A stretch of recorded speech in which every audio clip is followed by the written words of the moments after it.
এই গল্পটা একজন কর্মজীবী মায়ের, যিনি পরিবারের অর্থনৈতিক উন্নয়ন, সুস্বাস্থ্য এবং সুখ শান্তির জন্য নিজের সর্বোচ্চটা দিয়ে চেষ্টা করেন।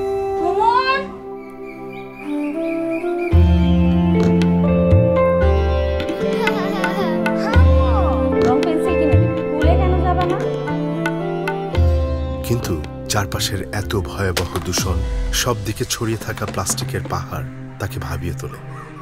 তিনি চিন্তিত হন ভবিষ্যৎ প্রজন্মের জন্য এক সুন্দর বাংলাদেশ নিয়ে।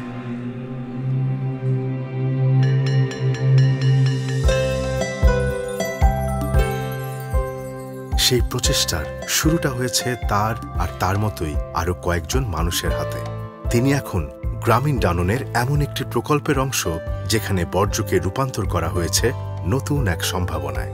প্লাস্টিক পুনর্ব্যবহারের মাধ্যমে চেষ্টা চলছে পরিবেশের উন্নয়নের। আমি জান্নাতুন দীর্ঘ 9 বছর ধরে গর্বের সহিত গ্রামীণ ডাননের সাথে কাজ করে আসছি। আমরা সবাই মিলে পুষ্টিকর শক্তি দই তৈরি করি। আর এখন আমি আরও গর্বিত এ কারণে যে পরিবেশ থেকে প্লাস্টিক এনে সেটা পরিচ্ছন্ন করে আমাদের যে রিসাইকেলিং প্রসেস আছে, এই প্রসেসের মাধ্যমে যে সুন্দর চামচটা তৈরি হয়, এই চামচের দ্বারা আমার বাচ্চারা সহ বহু বাচ্চারা মজা করে পুষ্টিকর শক্তি দই খায় আর পুষ্টি পায়।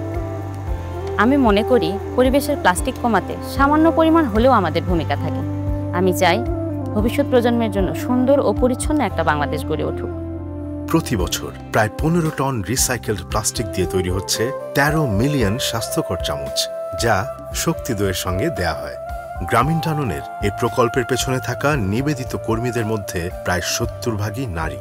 এই কাজ তাদের দিয়েছে নিয়মিত আয়, দক্ষতা ও মর্যাদা। এভাবেই গ্রামীণ ডানন নারীর ক্ষমতায়নে আস্থা রেখে তৈরি করে চলছে অসংখ্য কর্মসংস্থান,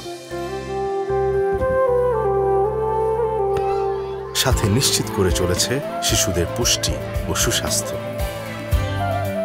পুনর্ব্যবহারযোগ্য প্লাস্টিক চামচ তৈরির মাধ্যমে পরিবেশের ভারসাম্য বজায় রেখে গ্রামীণ ডানন অংশ নিয়েছে একটি টেকসই বাংলাদেশ গড়ায়।